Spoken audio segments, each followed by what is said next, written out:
नमस्कार, मैं हूं अभिषेक और आप देख रहे हैं बिहार 24 सच से सामना। और आज हम जज और पुलिस का जो भिड़ंत है उसके सच से आपको सामना कराने जा रहे हैं। तुम्हारी क्या औकात है, आज हम तुम्हें दुनिया से ही रुखसत कर देते हैं। यह लहजा किसी टपोरी का नहीं बल्कि एक पुलिस पदाधिकारी का है। ऐसे पुलिस पदाधिकारी जिसकी जिम्मेवारी होती है क्रिमिनलों को पकड़ना, समाज के असामाजिक तत्वों को पकड़ना और उन्हें गिरफ्तार कर अदालत में पेश करना और अदालत उन्हें जेल के सलाखों के पीछे पहुंचाती है। लेकिन कल जब झंझारपुर में यही दोनों आमने सामने हो गए तो कुछ इसी तरह से लहजा घोघडिया थाना प्रभारी गोपाल कृष्ण का निकला जज के प्रति। और इस लहजे के बाद दोनों के बीच हाथापाई हुई, मारपीट हुई और मारपीट इतनी बड़ी हुई, पिस्तौल जो है वो जज के ऊपर में थाना प्रभारी ने तान दिया। और उसके बाद काफ़ी ज़्यादा 6 घंटों तक लगभग जो हाई वोल्टेज यहाँ पे ड्रामा चलता रहा। जो प्रधान सचिव हैं उनको तलब किया गया चीफ हाई कोर्ट के चीफ जस्टिस के दरबार में। और ये लगभग जो 6 घंटे के ड्रामा के बाद में जो मामला निष्कर्ष निकला वो ये कि दोनों जो एक्यूज थे थाना प्रभारी और एसआई अभिमन्यु शर्मा, दोनों की गिरफ्तारी के बाद जो है समझौता हुआ। लेकिन फिर पुलिस ने इसके बाद अपनी चाल चल दी और दोनों जो थाना प्रभारी गिरफ्तार हुए उन्हें जेल की बजाय अस्पताल रेफर कर दिया गया। पहले तो झंझारपुर अस्पताल में उनका इलाज कराया गया, लेकिन बाद में उन्हें जो रेफर करके डीएमसीएच में भर्ती करा दिया गया। यानी कि वो फिलहाल जेल नहीं जा रहे हैं और इलाजरत हैं। लेकिन इस सभी ड्रामा के बीच में जो बातें निकल करके आई, जब न्यायपालिका एक तरफ है, दूसरी तरफ कार्यपालिका या फिर न्यायपालिका के सहयोग में करने वाली कार्यपालिका एक तरफ है, और दोनों के बीच जब पावर का संघर्ष हो रहा था तो जनता तमाशबीन बनकर देखने लगी। क्योंकि जनता जब इन्हीं दोनों के ऊपर में आशा करती है, जो जनता जो क्रिमिनल तत्व हैं वो जब सताएंगे तो पुलिस पकड़ेगी और पुलिस पकड़ के जब कोर्ट में पेश करेगी तो जो जज है वो फैसला सुना करके जो असामाजिक तत्व है उन्हें जेल की सलाखों के पीछे भेजेगा। लेकिन जब ये दोनों लड़ रहे थे तो निश्चित रूप से एक बहुत बड़ा सवाल जो बिहार की जो व्यवस्था है उसके ऊपर में खड़ा कर दिया। दरअसल मामला कुछ यूं है कि ये जज काफी ज्यादा जो फैसले को लेकर, अविनाश कुमार नाम है, एडीजे जज है, ये झंझारपुर में पदस्थापित है और काफी ज्यादा अपने जो फैसले हैं उसके कारण से ये काफी ज्यादा विवादित भी रहे हैं और काफी ज्यादा सुर्खियां भी बटोरी है। कई सारे फैसले बहुत बढ़िया इनके रहे हैं जो समाज को बदलने की दिशा में इन्होंने दिया।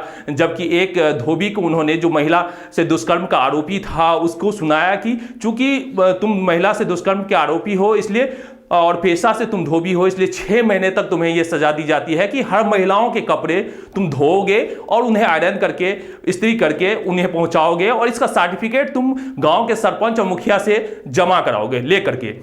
इसी तरह से एक शिक्षक को भी जमानत देते वक्त कहा गया था कि 5 गरीब परिवार के बच्चों को मुफ्त में 6 महीने तक पढ़ाने का।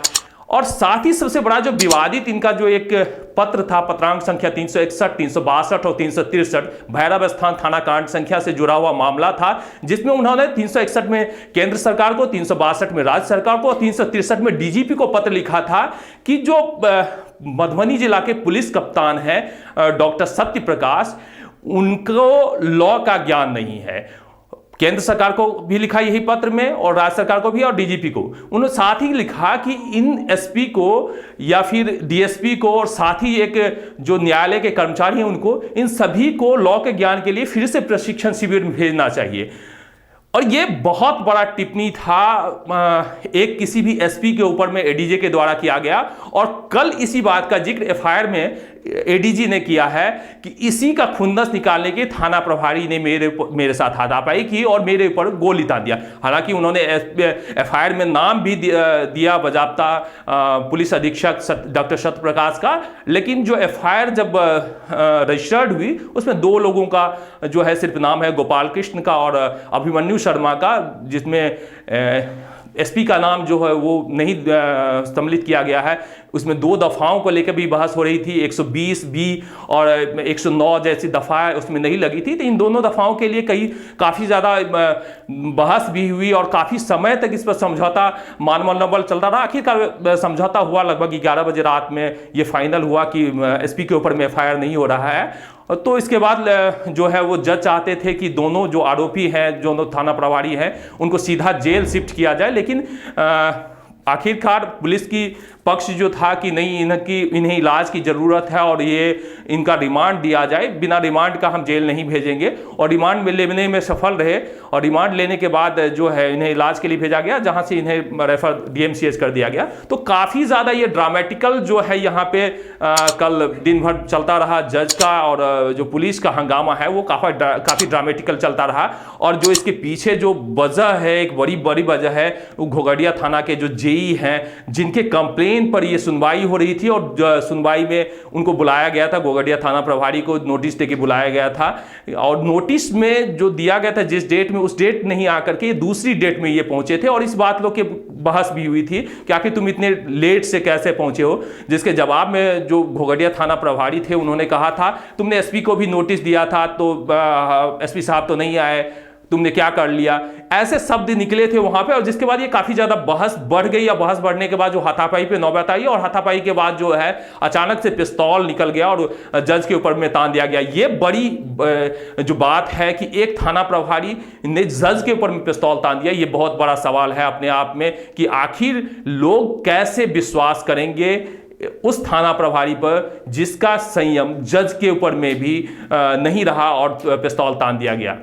ये इसी जब पुलिस और जज के बीच में जो एफआईआर की रस्साकसी चल रही थी, इसी बीच में हाईकोर्ट ने इस मामले को संज्ञान में लिया, अपने संज्ञान में, और उन्होंने एक ऑर्डर जारी किया। और वो ऑर्डर में बहुत ज़्यादा उन्होंने लिखा ये सेमफुल घटना है, बहुत ही आश्चर्यजनक घटना है। और इस घटना पर उन्होंने रोष व्यक्त करते हुए लिखा कि 29 तारीख को, आने वाले 29 तारीख को जो दरभंगा के जोनल आईजी हैं उन्हें और मधुबनी के एसपी हैं उन्हें सौदे उपस्थित होने के लिए बुलाया गया है पटना हाई कोर्ट में। जिसके बाद जो है राज्य सरकार के जो आला अधिकारी हैं उनके आदेश पर डीएम भी यहां उपस्थित हुए और बाद में जाके ये मामला पूरा का पूरा जो एफआईआर में तब्दील हुआ और एफआईआर दर्ज हुई।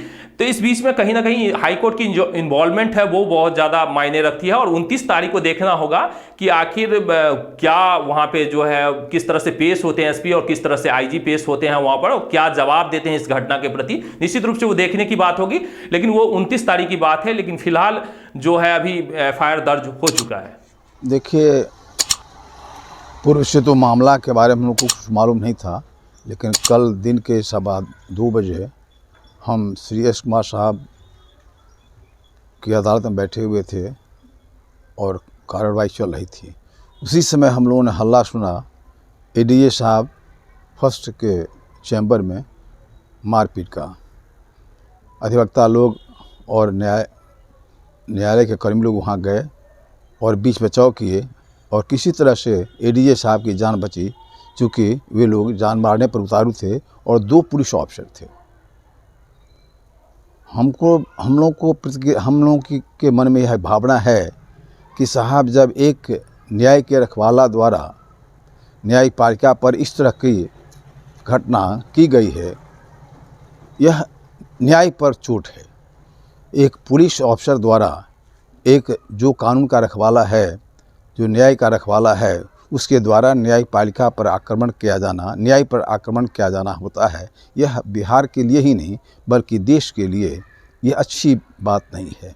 इस पर सरकार को सोचना होगा कि आखिर कुछ भी हो, पुलिस डिपार्टमेंट हो चाहे कोई विभाग हो, न्यायपालिका का एजेंसी माना जाता है और न्यायपालिका का एजेंसी ही पुलिस डिपार्टमेंट भी है, डॉक्टर्स भी हैं और भी डिपार्टमेंट है।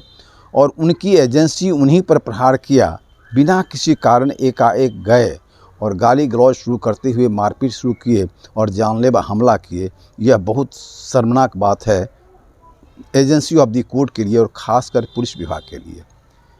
पुलिस विभाग को भी इस पर सोचना होगा, आला ऑफिसरों को, पुलिस ऑफिसरों को, कि साहब हम लोग न्याय के रखवाले हैं और फिर हम लोग ही न्याय पर आक्रमण कर रहे हैं, तो यहाँ जनता का क्या हश्र होगा और स्वतंत्रता का क्या अर्थ रह जाएगा।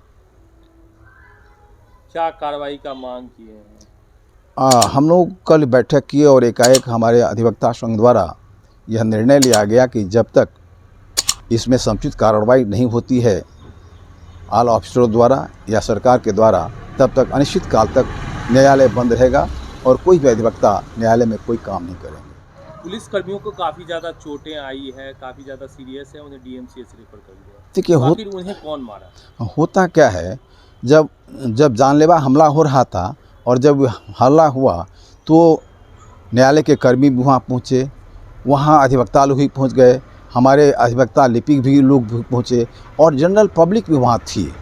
और जान बचाने के लिए वहाँ मॉब के पास कोई ब्रेन होता नहीं है, ब्रेनलेस हो जाता है। मॉब इतना ज़्यादा हो गया कि कोई किसी को समेटने वाला था तो कोई सुनने वाला था ही नहीं। और इसी मॉब के चलते मॉब में सहारण पिटाई हुई और मॉब था और मॉब तो ब्रेनलेस हो जाता है। उस समय में क्या पिटाई लगी नहीं पिटाई लगी उसको मॉब भी नहीं समझ सका। दूसरा सवाल है कि हर न्यायालय में सीसीटीवी कैमरा लगा हुआ है, तो वो सीसीटीवी फुटेज क्यों नहीं सार्वजनिक हुआ? कल भी तो लगा हुआ था या नहीं इसके बारे में हमको जानकारी व्यक्तिगत नहीं है। न्यायिक जो प्राधिकार है, जिस प्राधिकार के तहत वो सुनवाई कर रहे थे, इस प्राधिकार में जो डिस्ट्रिक्ट जज होते हैं वो अध्यक्ष होते हैं और एडीजे उसमें सदस्य होते हैं, तो फिर एकलौते अकेले कैसे सुनवाई कर रहे थे एडीजे कोई सुनवाई नहीं कर रहे थे। एडीजे अपने चैम्बर में बैठे हुए थे, क्योंकि उनका जो कार्रवाई करने का पावर है वह ऑनरेबल हाई कोर्ट के द्वारा सीज कर लिया गया है। वो मात्र अभी एडीजे हैं और सर्विस में हैं, उनको न्यायिक काम से माननीय हाई कोर्ट ने रोक लगा दिया है और कोई आया भी नहीं है, इसलिए वो कोई कार्रवाई कर नहीं रहे थे, मात्र चैम्बर में बैठे हुए थे। चैम्बर में पता चला कि कोई नोटिस था जिस नोटिस की सुनवाई के लिए बुलाया गया था। हाँ, उसमें यह है कि वो किसी विभाग के अध्यक्ष हैं और एक महिला ने हम सुनने में आया कि आखिर बात क्या थी, तो एडीए साहब के पास आवेदन दिया गया। महिला को बहुत टॉर्चर किया गया था पुलिस के द्वारा और उन्होंने उनके समक्ष एक आवेदन दिया था। उसी आवेदन के आलोक में माननीय एडीजे फर्स्ट साहब ने एक नोटिस भेजा कि आप साहब अपना पक्ष रखें, और वह बुधवार को ही था।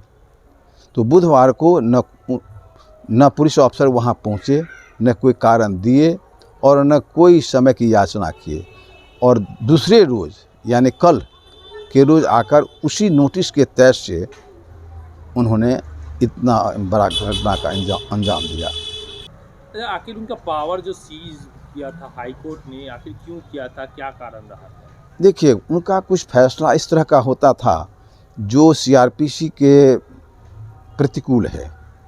उन्होंने कितने कैसे बेल मैटर्स में कितने को फ्री दूध बांटने की बात दिया, कितने को एक्यूज को कपड़ा धोने की बात दिया, कितने को औरतों की कपड़ा धोने की बात किया। यानी कुछ उनका जो बेल बॉन्ड पत्र भरने का एक तरीका था, बेल देने का जो एक कंडीशनल बेल देते थे, वह बियॉन्ड लॉ पड़ जाता था। तो ऑनरेबल हाई कोर्ट तो बियॉन्ड लॉ नहीं जाते हैं, तो उन्होंने बियॉन्ड लॉ कुछ ऐसा जमानत दिया और कुछ ऐसा शर्त रखा जो कानून की परिधि नहीं था, सीआरपीसी की परिधि नहीं था। इसलिए ऑनरेबल हाई कोर्ट ने इन फैसलों को देखते हुए उनको न्यायिक काम से कुछ दिनों के लिए रोक दिया।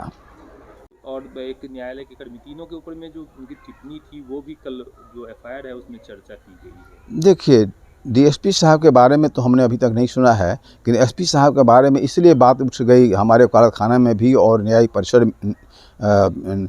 न्यायपालिका के परिसर में भी और न्यायपालिका में भी, चूँकि पुलिस ऑफिसर असॉल्ट करते समय और जानलेवा हमला करते समय एसपी साहब का बार बार नाम ले रहे थे। तो हमको तो लगता है या तो पुलिस ऑफिसर झूठ बोल करके एसपी साहब का नाम ले रहे थे ताकि एसपी साहब इसमें इन्वॉल्व हो जाए, या नहीं तो सच्ची बात कह रहे थे। अब इसमें द्वंद्व है कि एसपी साहब का कहाँ तक हाथ है और क्यों एसपी साहब का नाम ले रहे थे। यह तो एसपी साहब को ही पूछना चाहिए था अपने पदाधिकारी को कि तुम हमारा नाम मारपीट करते समय क्यों ले रहा था। ये उनको एक्सप्लेनेशन पूछना चाहिए एसपी साहब को ही अपने सबऑर्डिनेट से। दिया गया। धन्यवाद, मिलते हैं फिर किसी समय में, तब तक चाहेंगे इजाजत।